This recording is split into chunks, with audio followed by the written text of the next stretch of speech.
Today we're going to go and learn when a situation where we're going to use square roots. We've been working with square roots for about 2 weeks now, okay? And again, you might be saying to yourself, when are we ever going to use these? Well, in this situation, the Pythagorean theorem will use it. By the way, that sounds very complicated, okay? But basically a theorem is something that has been discovered, okay, and that has been proven to be always true, like a postulate or like a property that we've studied before. Now, Pythagorean comes from the person who discovered this theorem, and his name was Pythagoras. And you go, who would call someone Pythagoras? And I guess his parents did. Maybe they called him Pithy, I don't know.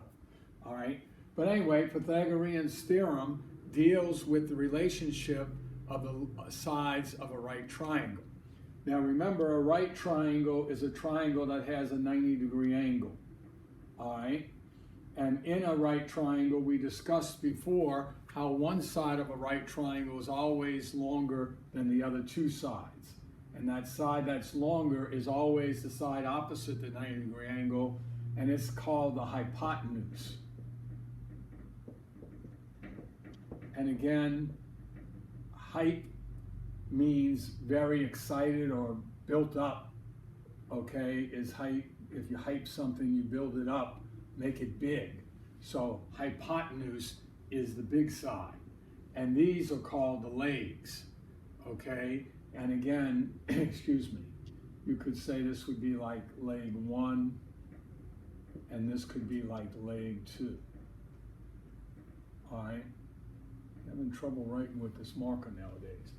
But anyway, in every right triangle, you have one side that's the longer across from the 90-degree angle, called hypotenuse, and you have the other two sides that are shorter, which are referred to as the legs. Now, what Pythagoras discovered, okay, is that there's a relationship between the distance of the hypotenuse and the distance of the legs. Okay, and this is what Pythagorean theorem is all about. By the way, if I call this side A and this side B, I like to call this side H for hypotenuse. A lot of textbooks nowadays call it C, I guess ABC, but I think H makes it a little clearer what you're talking about, because that's what hypotenuse starts with, is an H. But what Pythagoras discovered is that, excuse me, if you took the two legs and squared them and found the sum of it, it would equal the hypotenuse squared. Okay, which again, the Pythagorean theorem basically says a squared plus b squared equals c squared, or in the case of h for hypotenuse, equals h squared. All right, and again, this sounds very complicated. Matter of fact, it sounds so complicated that one time when I was directing the play The Wizard of Oz, I hated the script that they gave me for it because it was really goofy, and I liked the original Wizard of Oz. So I actually got the video for The Wizard of Oz, and I actually found word for word, I got the whole real script. And I discovered that in The Wizard of Oz, if you remember, when Toto pulls the curtain and they discover the wizard is a fraud, okay, the wizard comes out and says, I'm not really a fraud, I'm just not a good wizard. Okay, I'm not a bad person, I'm not a good wizard. But then to show that he could still give him stuff, he said to the scarecrow who didn't have a brain, he said, excuse me, you always had a brain. What you don't have is a diploma. And he hands him a diploma, e pluribus unum, by the powers given to me, I now give you this diploma. And the scarecrow takes the diploma, and he thinks for a minute, and they wanted him to say something that sounded really complicated and hard. And what he says is, he says, the sum of the squares of the legs of a right isosceles triangle is equal to the square of the hypotenuse. Well, it sounds real hard, but what he said is basically Pythagorean theorem. the sum of the square of the legs, that's the a squared plus b squared, equals the square of the hypotenuse, that's the h squared. Now, what this means is a couple of things. The first thing it means is you can tell if something's really a right triangle by seeing if you have a what they call a Pythagorean triple. That means if the two sides squared equal hypotenuse squared. So the most common right triangle there is a 3, 4, 5 right triangle. And 3, 4, and 5 is a Pythagorean triple because 3 squared plus 4 squared equals 5 squared. And you go, how do you get that? Well, think about it. 3 squared is 9, 4 squared is 16, and 5 squared is 25. What's 9 plus 16? 25. Sure enough, this is a right triangle, okay, and it's proven because these two squared equals that one squared. Now, in one of your IX assignments that you're going to be given, they're going to ask you to identify a Pythagorean triple, okay? And to do that, you square the two smaller ones and see if when you add that sum together, if it equals the larger one. So if I was to give you, say, sides of, I don't know, let's say 12, 13, and 5, and I ask you if that's a Pythagorean triple.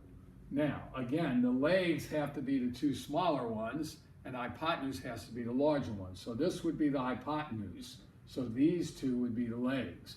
So the question is, does 12 squared plus 5 squared equal 13 squared? Well, 12 squared is 144, 5 squared is 25, and 13 squared is 169. And if I add 144 plus 25, what do you know?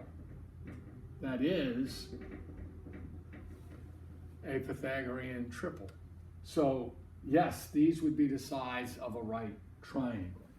Now if I was to give you one that said something like this, that is 9, 7, and 15, a right triangle, is that a Pythagorean triple? Again, this is the hypotenuse, the largest one.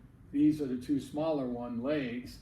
9 squared plus 7 squared would have to equal 15 squared. Now 9 squared is 81, 7 squared is 49, and 15 squared is 225. By the way, you might say, how did you know that so fast? Well, these are just times tables, but they're also some of those perfect squares I gave you. This one, I know 15 squared has to be 225 because we learned 225, the square root of 225 is 15. Anyway, when I add 81 and 49 together, I get an answer of 130. And does 130 equal 225? No. So is this a right triangle? No. So that's one of the things that you can do with the Pythagorean theorem is you can identify if something really is a right triangle by squaring the two smaller sides and adding them together and get their sum and see if it equals the largest side squared. And if it does, then it's a right triangle. Now that's something you can do with it, but that's not the most useful thing you can do with it. The most useful thing you can do with Pythagorean theorem is if you know two sides, you can find the third one. So, for example, if I was to tell you that I had this right triangle here, and I was to tell you that this side was 6 centimeters, and this side was 8 centimeters, and I asked you to find what the hypotenuse equal. Now again, I know a squared plus b squared equals h squared. That's what Pythagorean theorem says.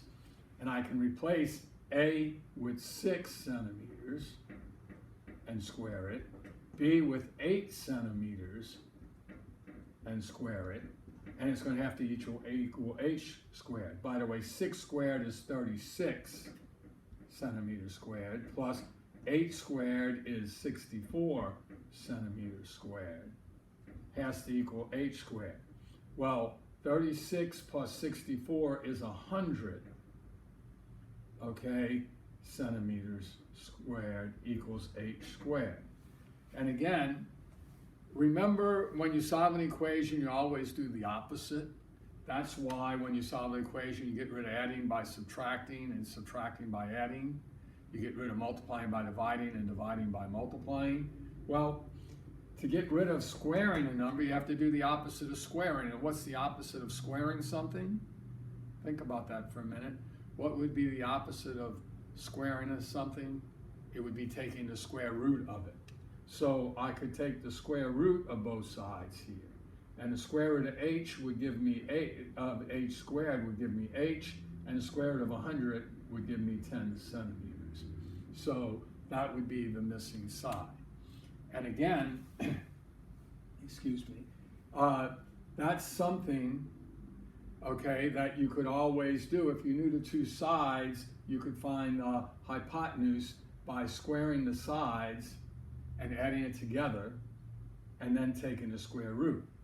Which, by the way, what I like to do, you could do it this way every time, but what I like to do is I give a formula for it that says h is equal to the square root of a squared plus b squared.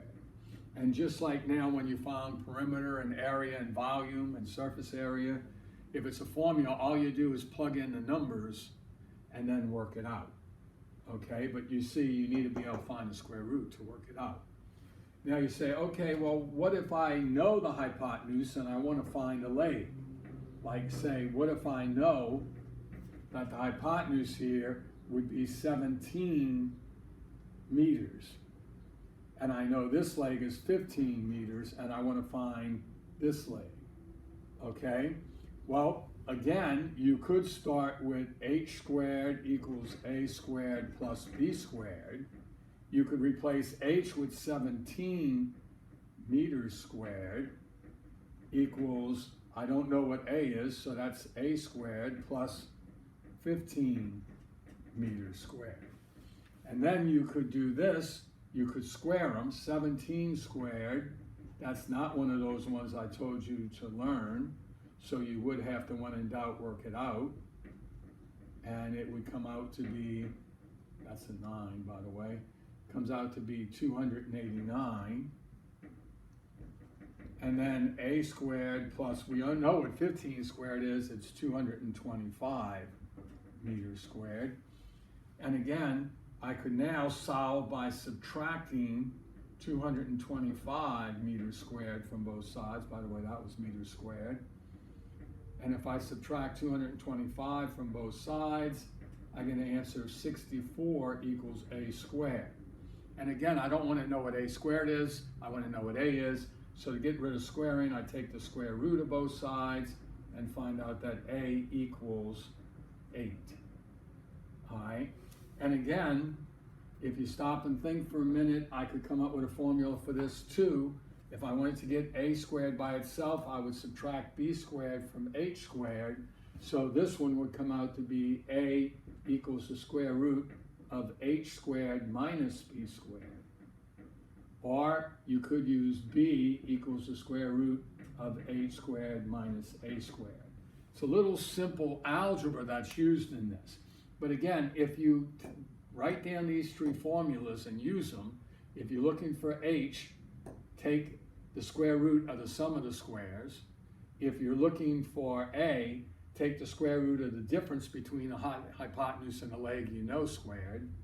And if you're looking for the other leg, by the way, what you call a and b really doesn't matter. It's just the two legs. So you can just remember when you're looking for hypotenuse, square the legs and add. When you're looking for a leg, square the hypotenuse and the leg you know and subtract. All right? And again, these three formulas will allow you to find the sides of any right triangle. If you know two of them, you can always find the third one, which is used a whole lot in math when you, excuse me, get into different things of design, like in architecture and stuff like that. So that's what you're going to be assigned to do next, Pythagorean theorem.